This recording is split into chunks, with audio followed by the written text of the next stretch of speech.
Hey everyone, welcome back to the channel. My name is Danish. Today we're doing something a little different. I'm going to be using the cell phone and my new lav mic to produce a video talking about my first regional qualifier regionals. It was a unique experience. This was 8 rounds of Swiss POT legal format. Now, if you want to talk about POT, I was playing Spright. I brought Spright. Here's some video right now. You can look at me. I'm pulling packs. I went to like 3 different premiere events. I pulled 2 blue out of my own hand, so I was like, yeah, I'm building Spright, right?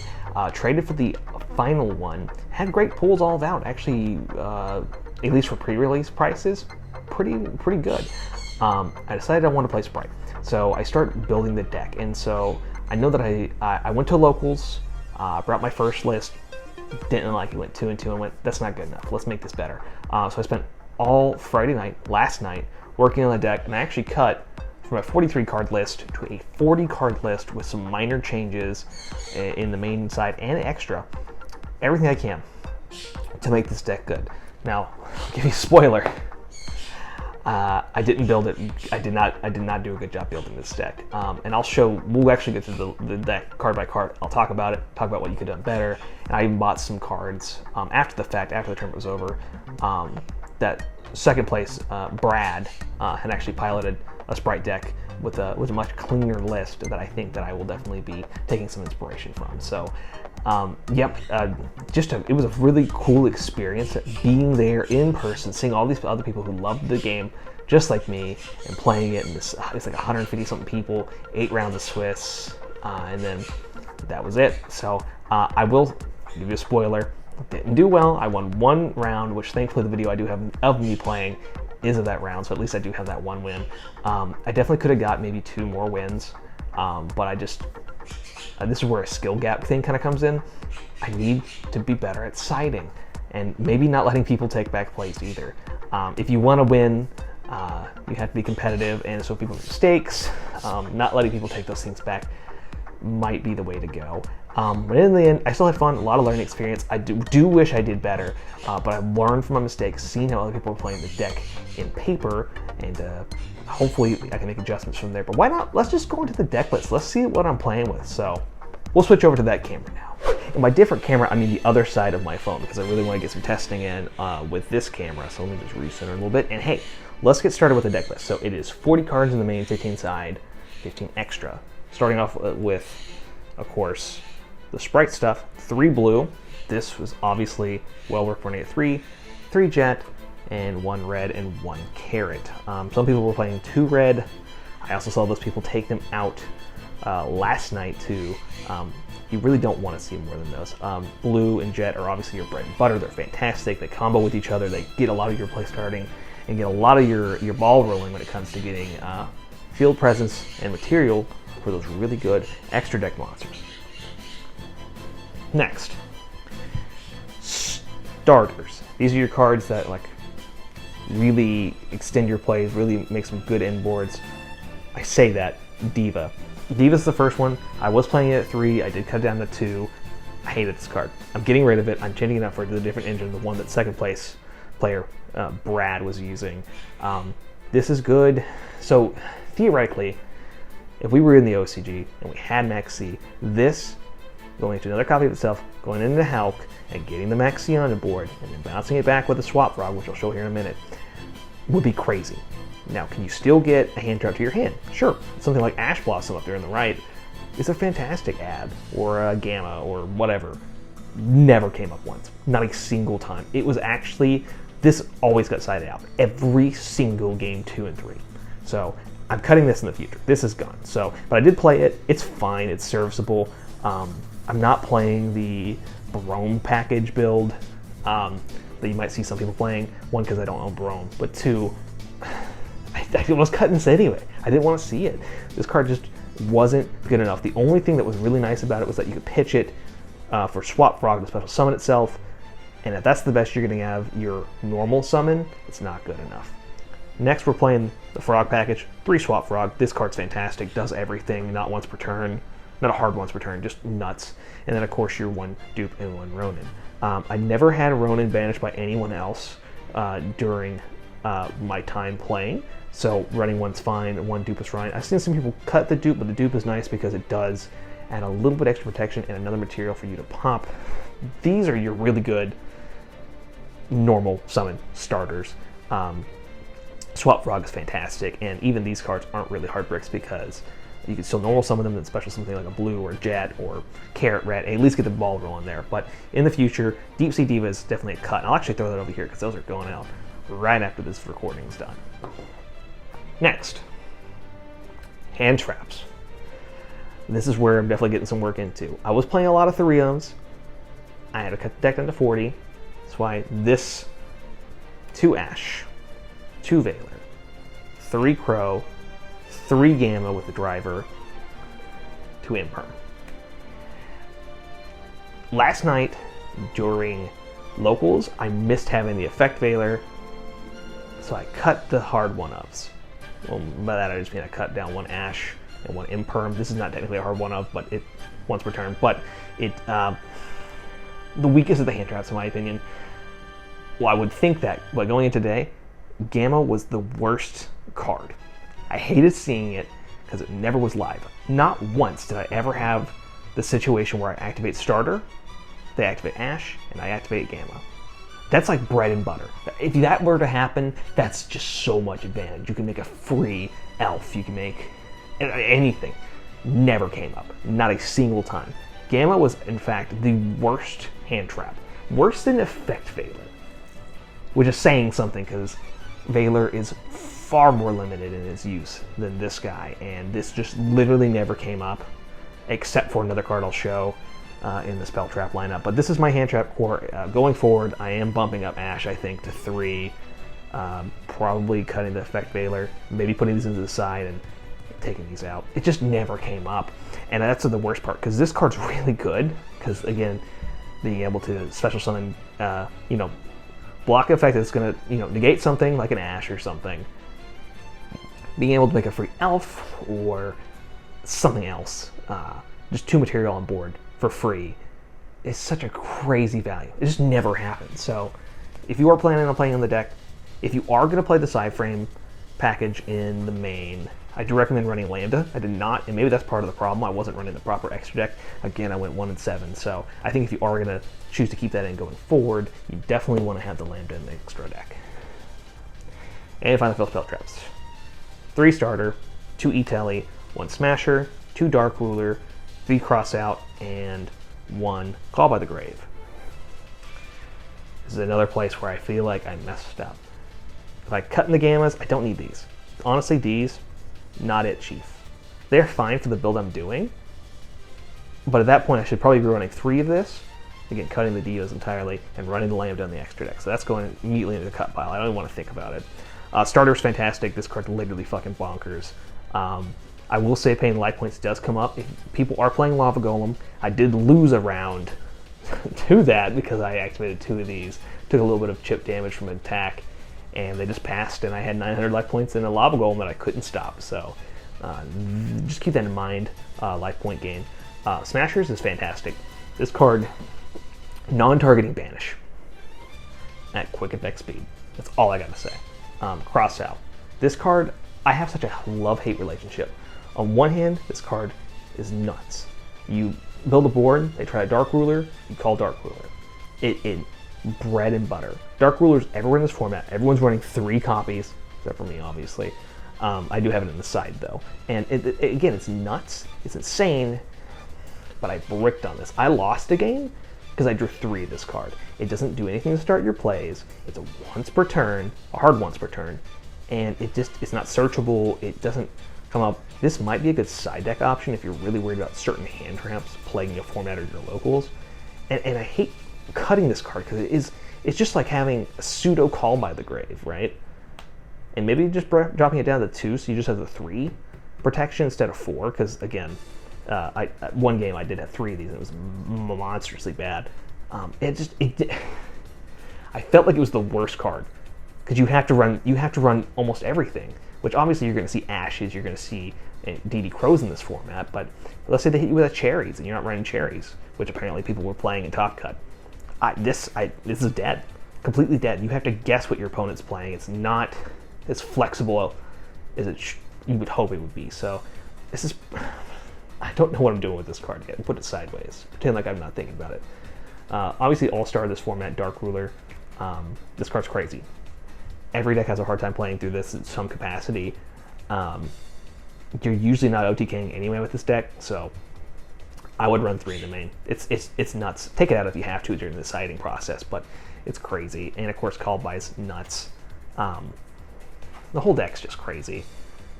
If you get, like, once you get the ball rolling, it's great. But I don't think I was playing them with starters and things, and definitely the wrong starting package with Diva and E-Telly. This is not good enough. And there's a better option that I'll show at the end of the video. Let's go to the extra deck. Now, I will warn you, this extra deck is not what you want exactly. There's some things I'm definitely going to cut and remove. Underworld Goddess, I think this is worth keeping in. You will face boards with cards that are immune to destruction, like battle, card effect, and you need something, and Underworld Goddess can get rid of those things. But Attic Mister, or like a rival Attic Mister, this gets rid of it. So I think this is worth keeping. The Hulk is definitely a loss. This is, again, used for the tuner line with Diva. I never went into it. It never came up. Maybe if you were playing Scythe, this would be great to tag into the Hyper Librarian and then do the whole Barone combo, but there's other decks that do this too. So why choose this one? You know, I don't know.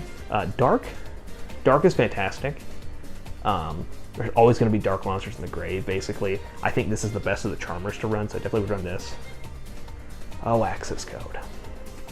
This is meant to be Cat Shark, the card that I infamously can't speak. Bruh. So this is Access Code. This is the replacement for Cat Shark, the card I infamously never got in the fucking mail. Waited like 2 weeks, never saw the card. I still think this is really good. Obviously, it's not as accessible as Cat Shark, since a lot of the cards do lock you into 2s of some form, and this is a 4, obviously. I think it's fine. I think Cat Shark would take its spot. Unicorn's great. I like Unicorn. It came up a couple times. I am playing 2 Elf. I don't want to get too far ahead of myself, but I am playing 2 Elf. If you've never read Elf before, this card's crazy. Opponent's turn, quick effect, or during the main phase, sorry. Quick effect, target a 2 of some form, reborn it. It's nuts. And if your opponent controls a monster, you do a Ranker Link. So this card's great. It doesn't lock you either, so this is a one way to go into Access Code. Say you have an Elf on field, or you just summon an Elf, already have an Elf in graveyard, they have a card and you haven't locked yourself yet.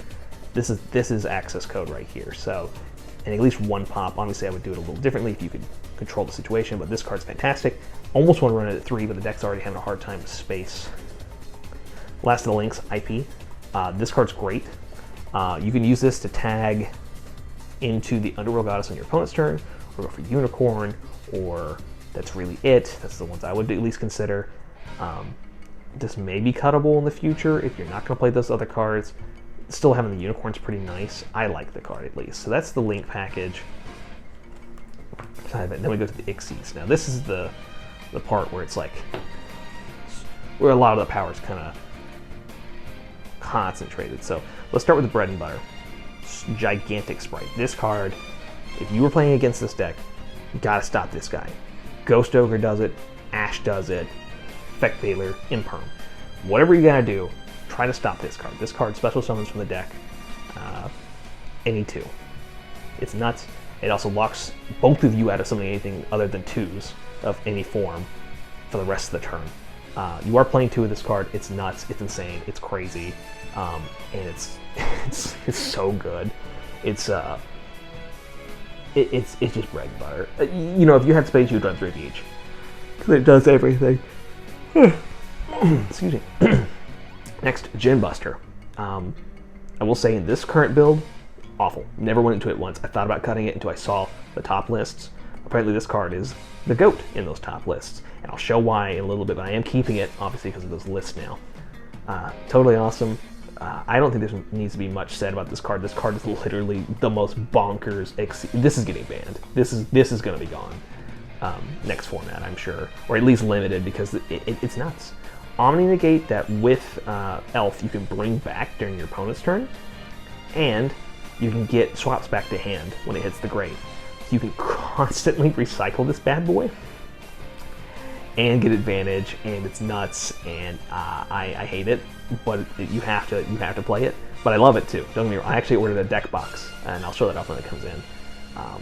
It's got totally awesome on it. Next is your this is like you're going round 3 or turn 3, 4. Sky Cal, Downerd, AA Zeus. If you're not locked into 2s, go to Sky Cal, attack, can't be destroyed by battle. While it has material, you can bounce a card if you really have to back to the hand or extra, wherever it returns to, and then you rank up into Downerd, and then you rank up into Zeus. That could be typically you want to format Zeus so you wouldn't activate the effect of Sky Cal. You poke in, don't activate the effect, go for double wipe. This is crazy, obviously, having 2 quick effect wipes. It does come up. It's very good. I do recommend playing that in the deck. So again, there is some space in here. Definitely think that you could probably cut at least the Crystron Halki Fibrax in the future. And now to the side deck. This is the part where I feel like I did okay side deck. The cards are correct. At least in my opinion, they're correct. At least for the build I currently have. I'm running 2 anti-spell. This card's nuts. Yes, it hurts you. I don't think it's that bad. I do run it at 2 because I don't want to brick on this. This is a really bad brick. I have had games where I had 2 of these. Still win sometimes, but I think 2 is fine. It's definitely if you're building a board and you really if you're going against Sky Strike or something that really needs the spells, activating this in the draw phase can be lights out. I've won games because of that code alone. 3 Trap Attack. Now, there's an argument to say that this instead of Cross-Eye Designator in the main deck, and I think that's what I'm gonna do. Obviously, the choices you have between drawing 2, taking control, or shuffling back a card in the hand is nuts. Every deck is playing some amount of hand traps or some amount of monster interaction. This card is more live than the cross-out, so I think I'll be putting this in the main and putting it back at 3 and just going. Good luck. Next, I'm going to do Ghost Ogre. This is nice to decide in, get rid of the effect failures if they weren't good. This card was fine. It was fine. The 3rd Dark Ruler, in case I was going second, it's going in the main. This is my back row hate, 3 Twin, 1 Harpies. If I had Cosmics, I'd probably just run those. I think I have 2 Cosmics now, so I could probably trade out this package. But this was fine. And then All-Star side deck card, if you're going first, Dimensional Barrier is nuts against every deck minus like Salads or like Code Talkers. Every deck. Including your own deck. This card almost screwed me over a couple times. Because it stops on-field effects, stops the summons.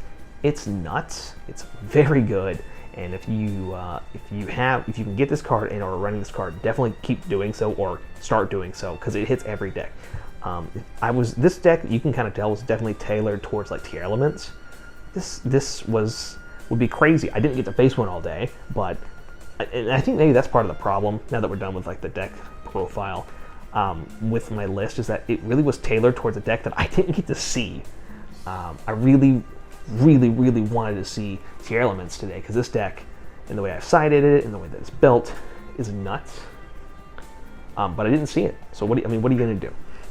Now, going forward, Caleb, what am I going to change? You've already taken out 4 cards. What's going in place? This right here. This bad boy. Ignore these. These are for a friend. But these, it's also not for that. These cards right here. This is the engine that set the difference between my deck, who did horrible all day, and the deck that got second place. At least part of the difference. Dark Beckoning Beast. This gets you into the Gin Buster super early. This can search this then searches another copy. You get an extra normal summon, so it's not special that they can negate. Overlay for Gin Buster, and then you have a monster negate on board before you even special anything else. This, what I've been told, what I understand, and also this is just recursion. You can send a card from hand, special summon one of these back, and bam, you have a 2/1 field again. Anything. So I was thinking about playing like Plague Splitter zombies for a while. This is just better plagues. This is just better plagues. All day long. And it's searchable. This was the ratio he was playing. It feels right to me. And this is going into the deck. Other things I would change. Get rid of the crossouts. Maybe put them on the side if you're really worried about the matchup, because yes, in the OCG, it was crazy because people would cross out call Dark Ruler, then they would cross out calling cross out, and it just created this whole back and forth. If this meta ever gets to that before the next ban list, definitely consider keeping those in the main and or sides. But for now, I think I want to side those. I think triple tag's fantastic. Anything else you want to add? I think maybe you want to cut the dupe frog, because it's good. It just shores up your board, and it protects at least for some. You can't swing in. You got to at least hit this first. That's probably the weakest part of this board. Obviously, other than what I cut and what I've already talked about. But yeah, definitely excited for the next time I play in a tournament that size. I am hoping. I think next weekend is another one. I will let you guys know how it goes. But I got a lot of good trades and a lot of good experience. Made some decent friends, and I've learned a lot about Yu-Gi-Oh!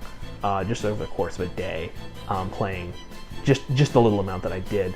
Like even small things like how to properly build this deck, hand trap ratios. People are playing like cherries and shit. So I don't know. The meta is obviously still really young. This set just came out. I think we're all still learning. But I am going forward. This is definitely a package I'm going to be running. And I think that's everything for the video. Hopefully you all enjoyed this. This is a very different format, and I'm using the camera on my phone, and I'm using a lav mic into the microphone of the phone. So it's just a different kind of thing for me to do something like this. So I hope you all enjoy it. Let me know what you all think if you want to see more of me talking about playing in paper and then kind of showing the highlights, or just talking about deck lists and stuff, because I'm also wanting to build more decks in paper. Like I built Salads. I'm working on Tier Elements. That's part of the pickups I had for that. And deck building theory. And so it's a space that I'm not the greatest in, but I'm learning and I'm loving it. So either way, thank you all for watching. I hope you have a good rest of your day. Finally a win. I'm 1-2 now. Let's hope that the rest of the day is an uptrend.